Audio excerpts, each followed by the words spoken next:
말씀 같이 보시겠습니다. 요한복음 5장 1절에서 9절 말씀을 교독하시겠습니다. 요한복음 5장 1절에서 9절 말씀입니다. 요한복음 5장 1절 말씀. 그 후에 유대인의 명절이 되어 예수께서 예루살렘에 올라가시니라. 예루살렘에 있는 양문 곁에 히브리 말로 베데스다라는 못이 있는데 거기 행각 5이 있고 그 안에 많은 병자, 맹인, 다리 저는 사람, 혈기 마른 사람들이 누워 물의 움직임을 기다리니 이는 천사가 가끔 못에 내려와 물을 움직이게 하는데 움직인 후에 먼저 들어가는 자는 어떤 병에 걸렸든지 낫게 되밀어라. 거기 38회 된 병자가 있더라. 예수께서 그 누운 것을 보시고 병이 벌써 오래된 줄 아시고 이르시되 내가 낫고자 하느냐. 병자가 대답하되 주여 물이 움직일 때에 나를 못에 넣어주는 사람이 없어 내가 가는 동안에 다른 사람이 먼저 내려가나이다. 예수께서 이르시되 일어나 내 자리를 들고 걸어가라 하시니 그 사람이 곧 나아서 자리를 들고 걸어가니라. 이 날은 안식일이니. 아멘. 여러분 9절에 보면 이 날은 안식일이니 하는 이 말씀을 통해서 그 다음에 엄청난 충돌을 예고하고 있는 그런 말씀입니다. 오늘 말씀 제목은 정말 사랑으로 행했나요? 라는 제목입니다. 요한복음 5장 1절에서 사실은 29절까지의 말씀 가운데 요한복음 5장 1절에서 9절 말씀을 우리가 함께 보았습니다. 오늘 말씀은 이제 명절에 유대인의 명절 절기가 있죠. 그 명절에 예루살렘에 올라가신 예수님께서 베데스다 연못에서 무려 38년 된 병자를 고치신 그런 이야기입니다. 베데스다 연못에는 전설이 있었습니다.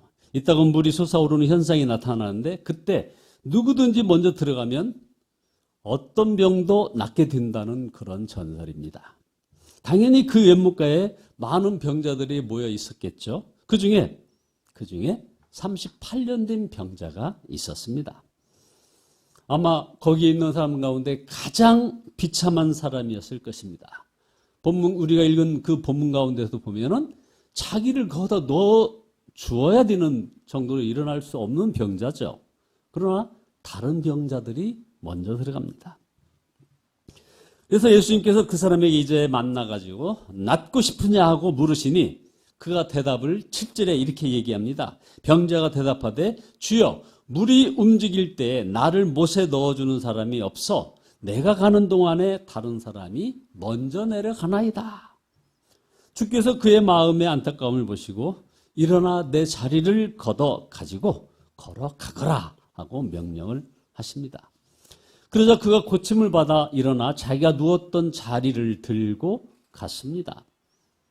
여러분, 지금 아무리 절망적인 형편에 있다 할지라도 낭망하지 말아야 합니다. 38년 된 병자도 주님께서 고쳐주시지 않았습니까? 그가 주님을 찾아간 것도 아니었습니다. 이거 굉장히 중요한 포인트입니다. 이 병자가 예수님을 찾아간 것이 아닙니다. 바로 우리 주님께서 이 38년 된 병자를 찾아가셨다는 겁니다.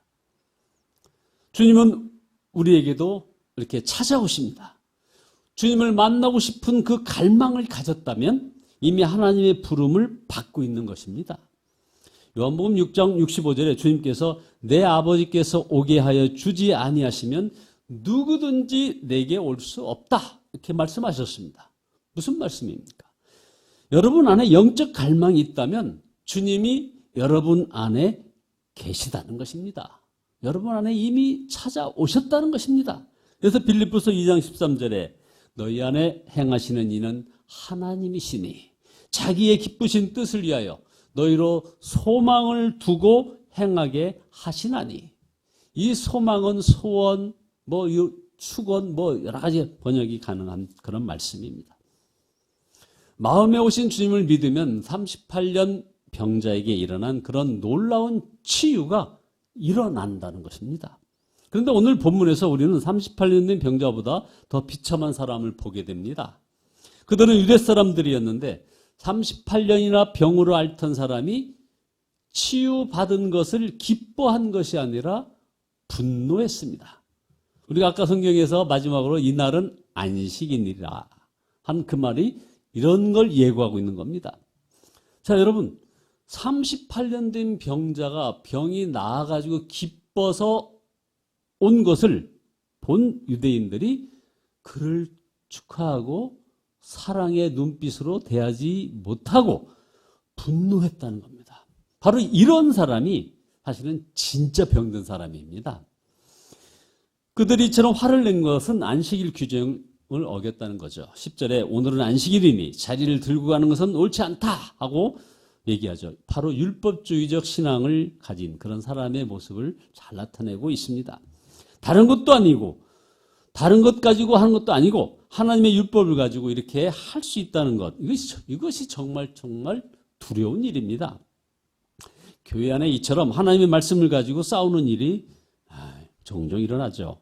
이런 문제일수록 정말 해결하기 힘듭니다. 그래서 영적으로 병들었기 때문이죠. 38년 병자보다 더 무서운 병에 걸려서 이런 일이 벌어지는 겁니다. 이런 사람의 특징은 자신이 얼마나 비참한 상태인지 알지 못한다는 것과 그 다음 화를 잘 낸다는 것이죠. 불의를 보면 당연히 화가 나죠. 그러나 화를 내는 것으로는 결코 하나님의 역사를 이룰 수 없음을 우리가 알아야 합니다. 야고보는 사람이 성내는 것이 하나님의 의를 이루지 못함이라 라고 야고보서 1장 20절에서 말씀했습니다. 자, 그럼 둘째로 38년 된 병자는 자신이 비참한 신세인 것을 알고 있었습니다. 알고 있다는 것 참 중요한 것입니다. 바로 이런 사람이 구원을 받습니다. 하나님 아버지께서 긍휼히 여기시고 또 구원하시는 것입니다. 그래서 예수님께서 38년 병자를 고쳐주신 것 아닙니까? 17절에 보세요. 내 아버지께서 이제까지 일하고 계시니 나도 일한다 라는 말씀이 있습니다. 그러자 18절에 보면 유대 사람들은 화를 내며 예수님을 심지어 죽이려고까지 했습니다. 유대 사람들은 38년 된 병자보다 더 병들었고 더 악한 자들이었다 이 말입니다. 그러니 화를 낸다고 하나님의 의를 이룰 수가 있겠느냐 하는 거죠. 에레미야서 17장에 보면 이스라엘 백성들이 안식일을 제대로 지키지 않았기 때문에 바벨론의 포로로 잡혀갔다고 말씀이 나옵니다. 그러니까 바벨론의 포로로 잡혀간 그 이유가 안식일을 제대로 지키지 않았다는 거에 초점이 있습니다. 안식일을 지키는 것이 이만큼 중요합니다. 예수님도 분명히 율법을 잘 지켜야 한다고 하셨습니다. 예수님께서 38년 된 병자를 성전에서 다시 만났을 때 이런 말씀을 하셨어요. 14절에 보세요. 보아라, 내가 말끔히 나았구나 하면서 다시는 죄를 짓지 말라고 말씀을 하십니다. 그래야 더 나쁜 일에 너에게 생기지 않도록 하라 하는 이런 말씀이죠. 이 사람이 38년 동안 지긋지긋하게 고생했던 그 병이 바로 죄 때문이었다는 것을 지금 지적하고 있는 겁니다. 죄는 정말 무서운 것이고 그 죄가 무엇인지 알게 하시려고 율법을 주신 것입니다. 그러나 예수님과 유대 사람들은 율법의 핵심에 대한 이해가 서로 달랐습니다. 마가복음 12장에서 예수님께서 가장 큰 계명은 첫째는 하나님을 마음을 다하여 목숨을 다하고 뜻을 다하고 힘을 다하여 사랑하는 것. 그러니까 하나님을 사랑하는 것이고 제일 첫 번째 계명은 하나님을 사랑하는 것이고 두 번째 계명이 바로 이웃을 자기 몸과 같이 사랑하는 것이라고 말씀하셨습니다. 결국 여기에 공통어가 분명하죠. 율법의 핵심이 사랑이라는 것입니다. 사랑. 하나님께서 우리에게 안식일을 지키라 하신 이유는 우리를 사랑하셨기 때문이라는 겁니다. 우리로 하여금 한 주에 하루는 정말 쉬게 하시려는 그런 하나님의 깊으신 뜻이 있습니다. 종이나 그 당시의 여성들 그리고 아이들은 쉬라고 해도 마음 놓고 쉬기가 어렵습니다. 그러나 안식일에는 아무것도 하지 말라고 법으로 정해놓으면 쉬지 않겠습니까? 그래서 예수님께서 일부러 안식일에 38년 병자를 고치신 것이 아니라는 겁니다. 안식일에 38년 된 병자를 만나신 것입니다. 자, 여러분 이거 잘 보십시오. 자, 우리 예수님께서 일부러 안식일을 범하려고 38년 된 병자를 안식일에 딱 고쳤다라는 인식이 바로 유대인들은 있죠. 그런데 안식일에 38년 된 병자를 만나신 예수님의 입장에서는 이거 정말 곤란한 부분입니다. 그때 예수님께서 내가 너를 고칠 수 있지만 오늘이 안식일이라 너를 고치지 않겠다 하시는 것이 옳으시겠습니까? 38년 된 병자에겐 고침받는 것이 진정한 안식을 누리는 것이 아니겠습니까? 그러나 유대 사람들에게 안식일은 그저 지켜야 할 법일 뿐이었어요. 그래서 어떤 것이 일인지 어떤 것은 일이 아닌지 이 규정을 만드는 일을 굉장히 중요시했습니다. 장로들의 유전에 보면 안식일 규정이 무려 234개 항목이 있습니다. 그리고 누가 이런 조항을 어겼는지 눈에 불을 켜고 서로 감시를 했다는 거 아닙니까? 안식일 규정은 까다롭게 지키면서 사랑하라 하는 가장 큰 계명은 지키지 않았습니다. 그래서 진정 안식일을 지키신 예수님을 보며 형식적으로 안식일을 지키는 유대인들이 큰일 난 것처럼 지금 화를 낸 것입니다. 주님은 38년 병자에게 더 나쁜 것이 생기지 않도록 죄짓지 말라 하셨는데 38년 병으로 앓는 것보다 더 나쁜 것이 무엇이겠습니까? 바로 유대 사람들을 보게 되면 그게 무엇인지를 알 수 있는 것입니다. 안식일을 지키면서 화를 내며 정죄하고 남을 비난하는 것입니다. 이것이 바로 영적으로 병든 것입니다. 자, 그럼 셋째로 예수님을 믿으면 이제 영원한 생명을 소유하게 됩니다. 24절에 내 말을 듣고 또 나를 보내신 분을 믿는 사람은 영원한 생명이 있고 심판을 받지 않고 그는 죽음에서 생명으로 옮겨간다고 말씀하고 있습니다. 그런데 요한 사도는 요한일서에서는 믿음을 이제 사랑으로 바꿔 말씀하십니다. 요한일서 3장 14절에 보면 우리는 형제를 사랑함으로 사망에서 옮겨 생명으로 들어간 줄을 알거니와 사랑하지 아니하는 자는 사망에 머물러 있느니라. 우리는 진정 영생을 가진 사람의 증거가 무엇인지 이제 정확하게 알아야 합니다. 바로 믿음과 함께 형제 자매를 사랑하는 것입니다. 우리가 이처럼 사랑하기 원하면 어떤 상황에서든지 주님의 음성을 들을 수가 있는 것입니다. 주님은 죽은 사람도 주의 음성을 들을 때가 온다고 지금 25절에서 말씀을 하고 있어요. 내가 진정으로 너희에게 말하노니 죽은 사람들이 하나님의 아들의 음성을 들을 때가 오는데 지금이 바로 그때라. 그리고 그 음성을 듣는 사람들은 다 살아날 것이다. 미국에서 목회하는 어떤 목사님이 중국 조선족 이 교인들 수련회를 이제 인도를 하는데 마지막 순서로 이제 성찬식을 하려는데 이제 문제가 발생했습니다. 아주 유명한 일화입니다. 참석자 중에 약 절반가량이 세례를 안 받은 거예요. 그러니까 몇몇 조선족 사람들이 거기 이제 진행하는 전도사에게 묻는 말이 이 강단까지 들렸어요. 저는 세례를 안 받았는데 어떻게 합니까? 그러니까 전도사가 성찬 받지 말고 따로 한쪽에 서 계세요 하는 말을 듣고서 이제 마음이 너무 아프더랍니다. 그 후대는 세례를 줄 목사가 없으니 조선족 있는 중국 지역에 이 사람들이 세례받을 기회가 거의 없었던 것이라 이거죠. 그때 기도하는데 하나님의 음성이 들리더랍니다. 먼저 저 사람들에게 세례를 주면 되지 않겠느냐 하는 이런 음성이죠. 그러니까 이 목사님이 그렇구나 하고서 이렇게 얘기했답니다. 누구든지 세례를 받기 원하는 사람은 이 앞에 나와서 자기 믿음을 간증하십시오. 이렇게 했더니 모두 나와서 자기 믿음을 사람들 앞에서 막 간증을 했다는 겁니다. 이렇게 해서 참석자 모두가 성찬을 받았다는 얘기입니다. 성찬을 받은 이 사람들이 이제 여기저기서 막 울기 시작했다는 것이죠. 이게 정말 사랑으로 행한 것입니다. 어떤 율법에 매이지 않았던 것이죠.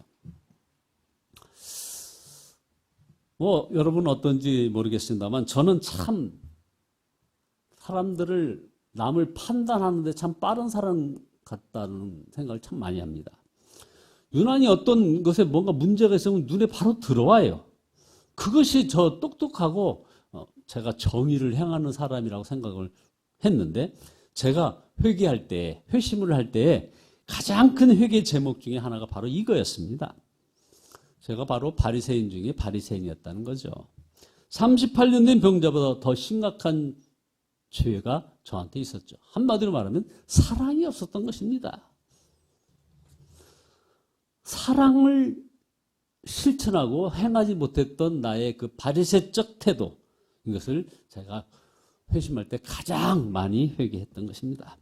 여러분, 언제나 그러해야지만 바로 2022년 3월 12일 0시 현재 이 오미크론 확진자가 지금 38만 3,665명, 위중증 환자가 1,066명, 사망자가 269명인 이 시기에 우리 무슨 말을 하든 우리가 무슨 행동을 하든 여러분 이것이 사랑인가 하고 물으며 지내시기를 바랍니다. 여러분이 진정 고침받기를 원하면 우리 주님은 고쳐주신다는 것, 이 시간 사랑이 없다는 것, 이것을 깨달아 가면서 더욱 간절히 이 사랑이 나에게 충만히 임하기를 갈망하며 주님과 동행하시기를 결단하는 저와 여러분 모두 되시기를 예수 그리스도의 이름으로 축원드립니다. 기도하시겠습니다.